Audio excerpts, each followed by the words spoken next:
Well, hello. And if we can all get over the drag queen makeup, we'll be fine here. This is meant to be the response to the blogs in which I asked if everybody could ask me questions, and I failed miserably at doing that last week. So here we go. I have all your questions here, and I'm going to try to answer them. Okay. So starting with ex lovely lollipop, who I adore. Freaking hate the rest of you. She asks, have you ever had a recurrent dream, and what was it about? Yes, and one was about a big church. It was an old and kind of ornate building, and I dreamed this dream. Like every time I dreamed it, I went a little further into it, and got a little more deeper into the building and into the basement, and there was like a wizard's study at the bottom, and like, I don't know, like at times I saw people around me, and I was always seeing through my eyes, but at times I saw like people around me, but I don't know who they were or why they were there. All I know is that, you know, on occasion I could see, oh, that's a boy, or oh, that's a girl, you know. Anyway, the other one that kind of frightens me is actually I have these really realistic dreams where the moon explodes. And, yeah, it frightens me because they're very real. Anyway, Affinity in Understanding asks, how do you come up with all your novel ideas? I can has be a character? You can has be my sister? Can I borrow your brain? Oh boy. How do I come up with my novel ideas? You ever walk into a wall? Yeah, it's literally like that. I have this mind that just seemingly absorbs all this information and stuff around me, and somehow my imagination translates that into a story. It happens continually. Like, I think about a new story idea, like, I would say 4 times a day. It really kind of can leave me alone and overwhelmed, and I don't know. I have something called hypergraphia. Look that up. You can have be character. Sure. In fact, in the victim stories, that would be a great place to nod at you. I actually nodded at another Zangan in the victim stories, and that was BFB 1131, where in the 4th book, one of the gang's heavies, and he's one of them, and his name is Bade instead of Bede, but it's supposed to be him. Like, if you actually read the description of the character, you'd go, oh, that's Bede. You can has be my sister. Facebook.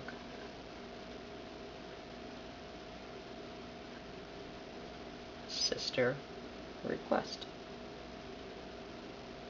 Done. Can you borrow my brain? You'd be like, dude, can't handle it. Oh, come on, you knew it was coming. The thinking person, whom I just absolutely wish I could squeeze, asked me, pick 5 Zangans to meet up with. Cheese pizza, better or worse than pizza with toppings? Do you play any video games? How much do you love me? It was all in caps. 5. Oh my god, 5 Zangans. I have like 600 of you on my, like, my subscriptions, and I want to pay attention to all of you. 5. You, Commander Keen, Unconventional Butterfly. Oh god, 5 is hard. Like, all of your names are flashing through my head. I'm not even joking. Cecilia Marie. Night cometh. Cheese pizza, worse without toppings. I like stuff. Yes, I play video games. I am an epic nerd. I was kind of the girl in high school that could kick all the guys' rear ends a lot in the fighting games like Tekken and Soul Calibur. I don't really play those games anymore, but I still love Mario Kart. Send me your license, we'll meet up and race yo. I love Marvel Ultimate Alliance. I absolutely have a thing for all the Spyro games. And Sonic was my boyfriend, you know, a couple years ago, so. How much do I love you? So much that I might actually need counseling. Wild Blue Yoshi asks, if you could ask anyone ever in the world one question, who would you ask and what would you ask him? And also, if I could ask her one question, what would it be? Now everyone gets to raise their eyebrows at me. I would literally take the opportunity to sit down with Adolf Hitler. Mostly to say, dude, what the... Regarding you, was the blue just your favorite one? Zeal for Living says, you are a great writer. Thank you. Give us 7 tips on creative writing. He also asks at the end of all this if I had a tattoo. 7 tips. Number 1, and now all of you writing people get to swarm me with gasps of horror. Don't write what you know. No, shh. Don't write what you know. If you wrote what you know, you'd be very limited. Open the interwebs, do some research, break out of your box. Okay, so number 1. Do your absolute best. This is number 2. Not to make all characters you. I had a friend once who did this. It was so annoying. You have to understand that in writing and in any art, because we're doing it, we tend to gravitate towards writing us. And yes, this will happen a little bit, even if the characters are vastly different. But for instance, if you're a loner who's quiet, watches football on Fridays, goes to church on Sunday, eats an apple pie every Monday night, has a dog named Spark, and watches women when they don't know that you're looking, don't make every character a loner who watches sports on the weekend, has religious affiliation on Sundays, eats pie, and has an animal and watches women when they don't know that you're looking. I would tell you to write from the opposite gender's perspective. That helps a little bit too sometimes. Don't get too wordy. This is number 3, by the way.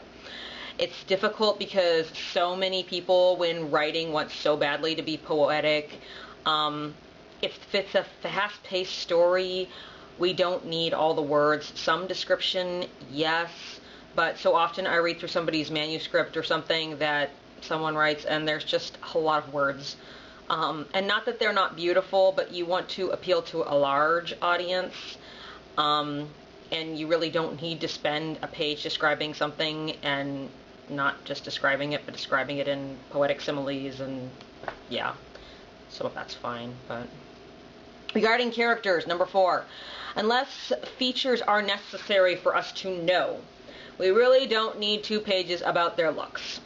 His height was impressive, as was his upper body. His jet black hair was feathery, and his almond-colored eyes lacked emotion even from across the room. You knew that he was carrying the weight of the world. You already know who I'm talking about, don't you? Yeah. If you don't like it, number 5, don't write it in the first place. I'm all for editing, I'm all for changing, I'm not for scrapping the whole thing and rewriting it from the beginning, unless it's something that you feel needs to be done because you have different ideas about how it goes now. I do not buy into the idea that writing people believe that when you write a novel or a manuscript that you need to dump it and start from the beginning. What a vast waste of time. My advice, if you didn't want it that way in the first place, don't write it. Now, I'm not knocking anybody who's, rewriting, because I know a few of you are, and because the victim stories are a rewrite, that sometimes, you have an entirely different vision for the story. But if you're done with it and you like it and you don't think anything else needs to be said, don't burn it and rewrite it. Correct it, edit it, and change a few things. An entire rewrite is not necessary, no matter what professors say. I know plenty of novels that were never rewritten and did just fine. Number 6, be insane. Write outside the story. For the victim novels, I'm writing a few of the characters' diaries by hand. They have nothing to do with the story except that they allow me to build the world around the story and allow me to do more deeply, to more deeply understand the characters. Write in notepads. Write down things that you think are important. Okay, number 7. Oh God, this one drives me crazy. Dialogue. I am often reading through someone's character dialogue and I am just tripped up because the writer wanted to... How do I put this? I think they're more concerned with writing a correct sentence than writing dialogue the way people actually speak. I'm not quite sure how to convey this to you, but when you're writing, say the freaking dialogue out loud. Yeah. Be insane, have the conversation with yourself the way that you would tell the actors to say it. Is the sentence easy to say? Would your character really say it that way? So often I come across language that the character that I'm reading wouldn't use. And I'm not talking about cussing or, something that seems slightly out of character. I'm talking about, like I said, the writer is more concerned about writing a correct sentence that is impressive rather than writing the way people actually speak. Often, when my husband and I sit down to correct a book or a short story of mine or something, he'll try to change something in a sentence, and I'll be like, no. Look at what you just did, and now say it out loud. Do people actually speak that way? No, they don't. And side note on language, he said, she said, he asked, she asked, it gets old. If there are two people, or even three, speaking, the reader can follow along without the who's saying what. You don't need all that. Some of it's okay, but... Do I have a tattoo? No.